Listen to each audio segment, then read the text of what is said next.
My mother-in-law believed she could outsmart me, convinced that she could manipulate me into signing a loan document and gifting her a house for free. It's as if she thinks I'm incredibly naive, but little does she know, I have a plan that will leave her utterly embarrassed. I don't really care about her opinion on the matter. Before I married my husband, I had high hopes for a positive relationship with my mother-in-law. Having lost my own mother as a teenager, I thought a great mother-in-law could help fill that void. Unfortunately, my expectations were shattered when I met my worst nightmare in human form during my relationship with Bob. When Bob and I began dating, meeting his family was something I eagerly anticipated. Unbeknownst to me, my eagerness might have seemed desperate to some, leading Bob to repeatedly postpone the introduction. Eventually, I met his parents, and I instantly fell in love with them.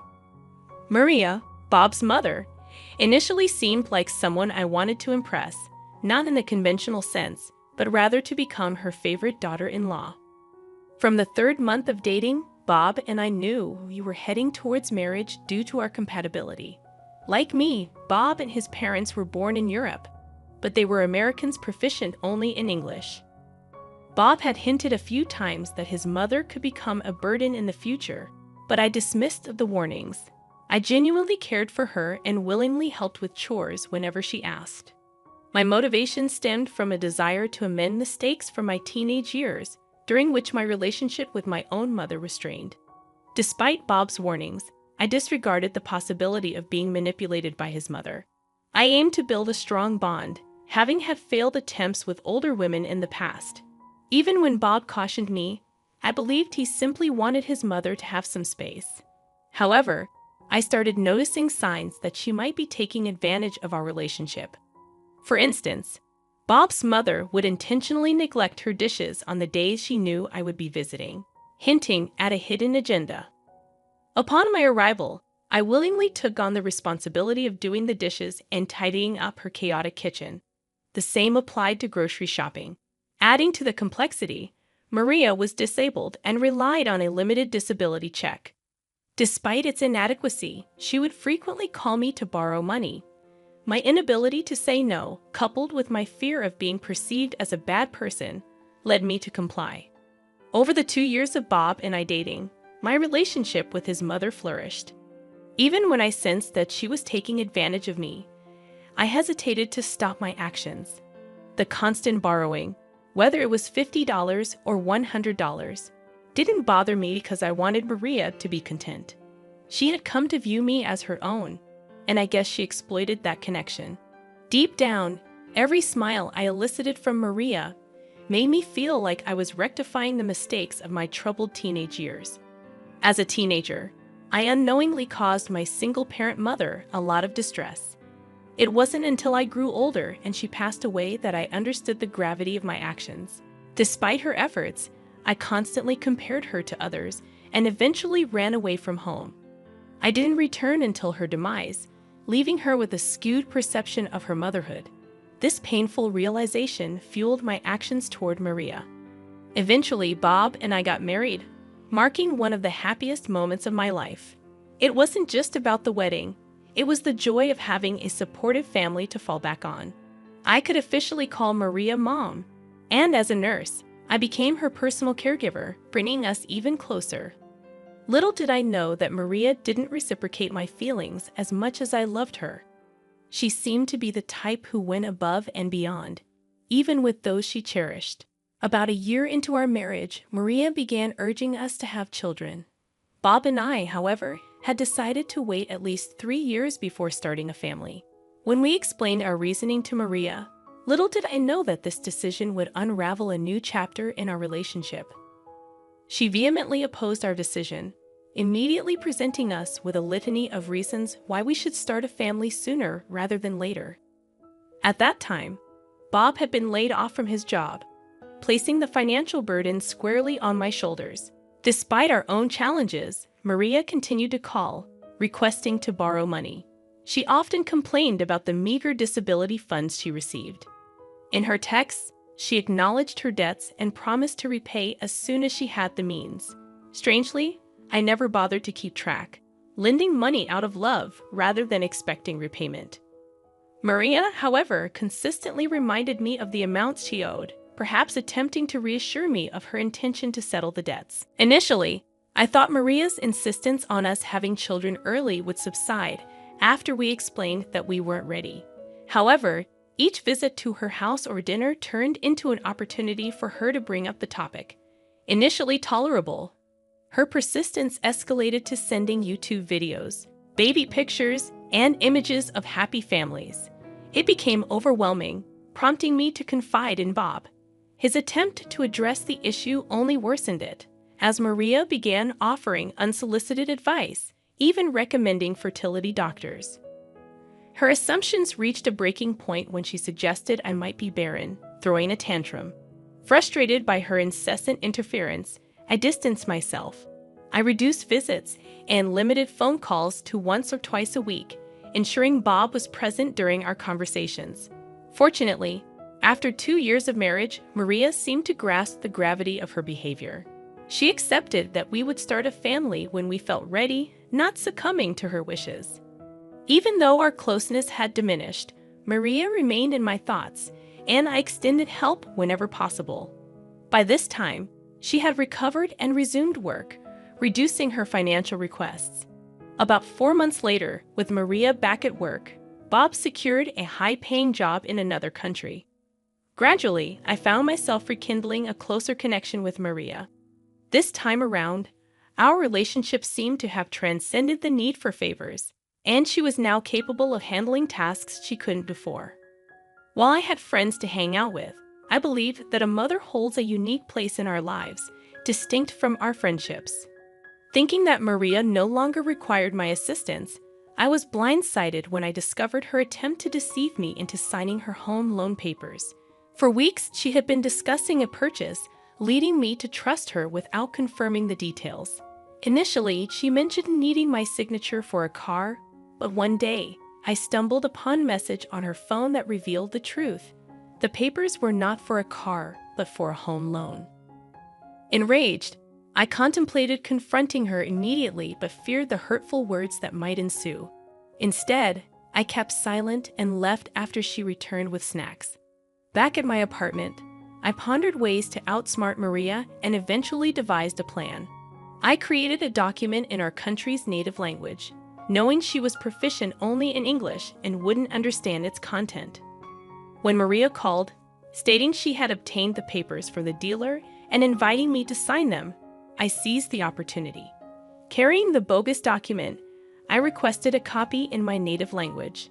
Maria, unsuspecting, agreed.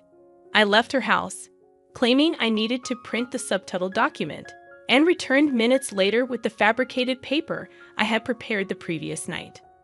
Upon my return, I convinced Maria that we should both sign this document instead of the original home loan papers. Obligingly, she agreed.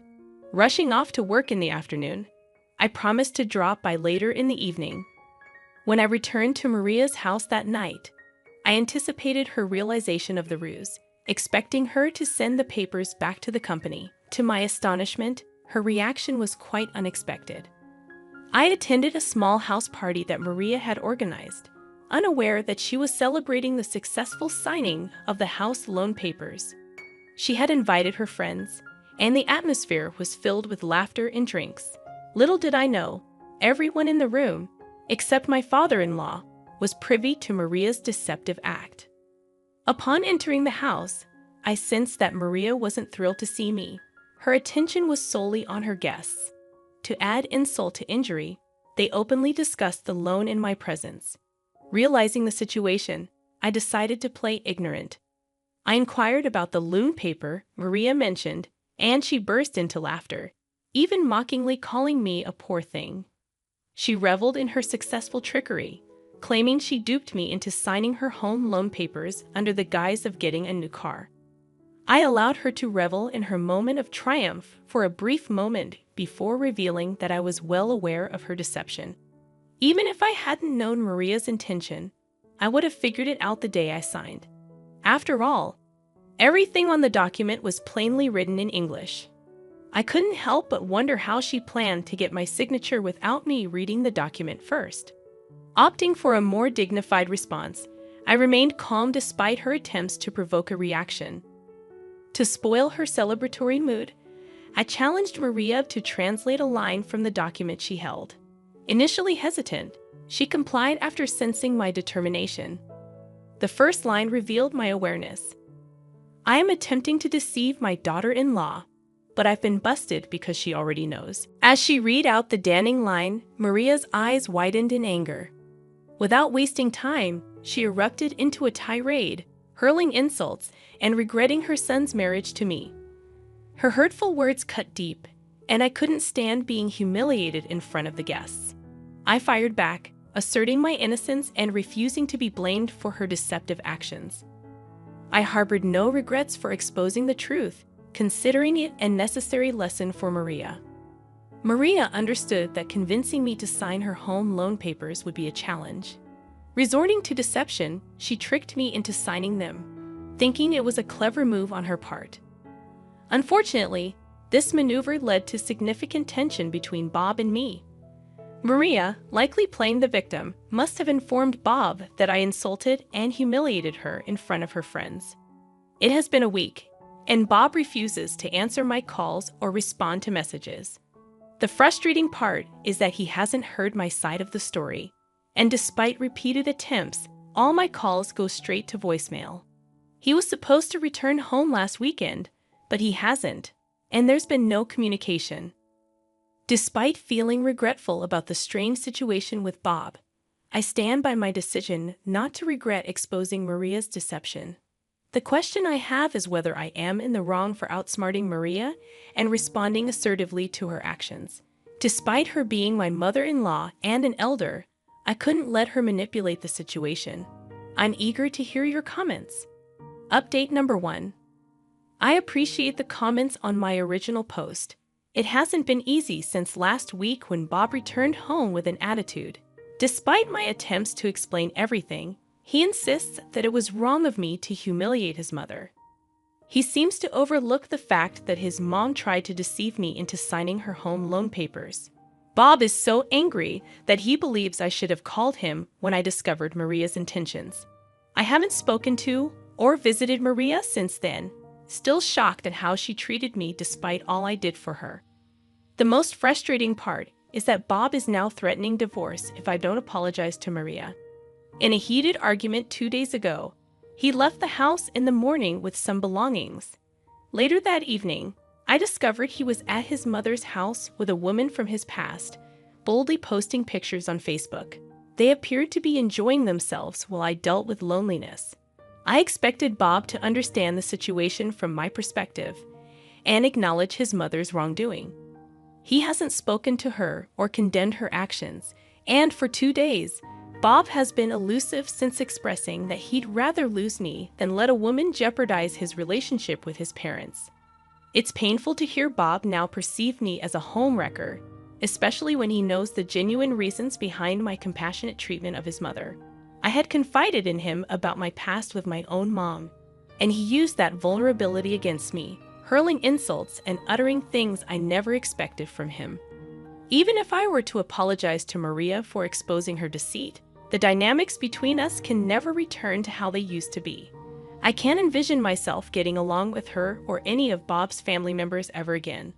While those who know me often describe me as kind and soft, I'm contemplating a change. I don't want to be perceived as the soft, weak jade any longer, but the dilemma lies in whether being rude to Maria is reason enough for Bob to consider divorce. I love Bob deeply and don't want to lose him. Please advise me on what course of action I should take. Although Bob sounded serious, part of me wonders if he's bluffing, or is this an ominous sign of something worse? Update number 2. Following some suggestions to talk to Bob, I decided to confront him at his mother's house. To my surprise, Lisa, Bob's ex-girlfriend, was there with him and his parents, evident from their laughter within. Bob was furious at my unexpected appearance, asserting that I was no longer welcome there.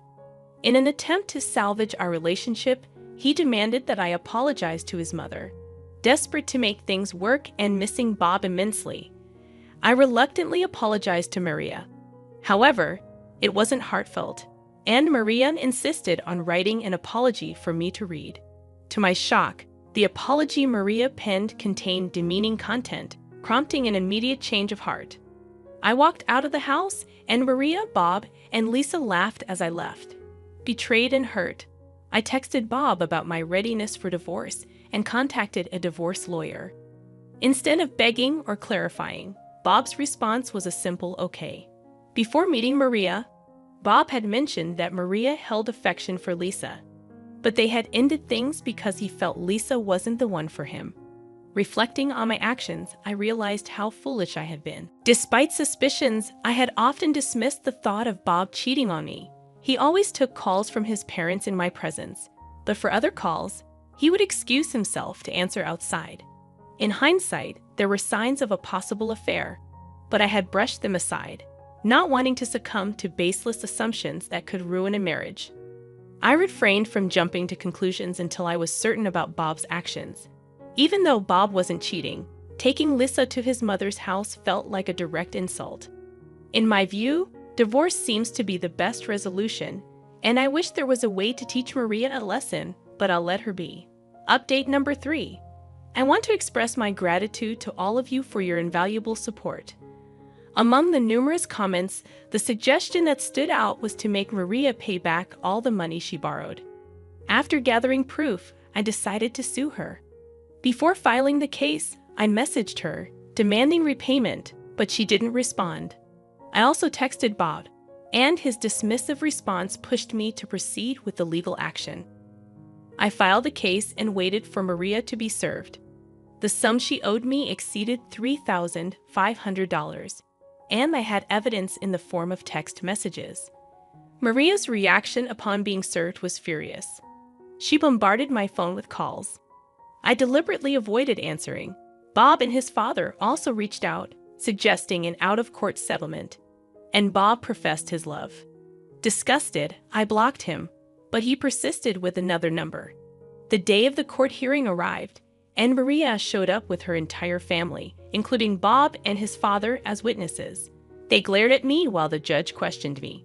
I explained myself, but to my surprise, Maria denied borrowing any money and even claimed she used to borrow from Bob, not me. I presented the printed messages to the judge, but Maria laughed, dismissing them as potentially forged. Fortunately, the detailed content of the messages, mentioning disability amounts and other specifics, convinced the judge. The court ruled in my favor, ordering Maria to repay the $3,750. This experience has taught me not to love someone more than they love me. I'm relieved to have my money back and can start anew. Dragging Maria to court was a satisfying experience. She had avoided bringing up the money after resuming work, and I hadn't asked for it, given my initial intention of helping her out of love. However, realizing the lack of genuine affection from Maria and her family, I chose to stand up for myself. Thank you all for your support. I've become stronger, wiser, and smarter because of you. Regarding the divorce, as soon as the papers are ready, I'll be officially ending things with Bob. You guys are the best, and I'm grateful for the recovery of nearly $4,000. I'd love to hear your stories about helping in-laws that backfired in the comments section below. I narrate stories like this every day, covering in-law dramas, inheritance disputes, and wedding fiascos. If you want more videos, hit the subscribe button. It greatly supports the channel. Thank you, and I'll catch you tomorrow. Remember, it's cool to be kind. See you.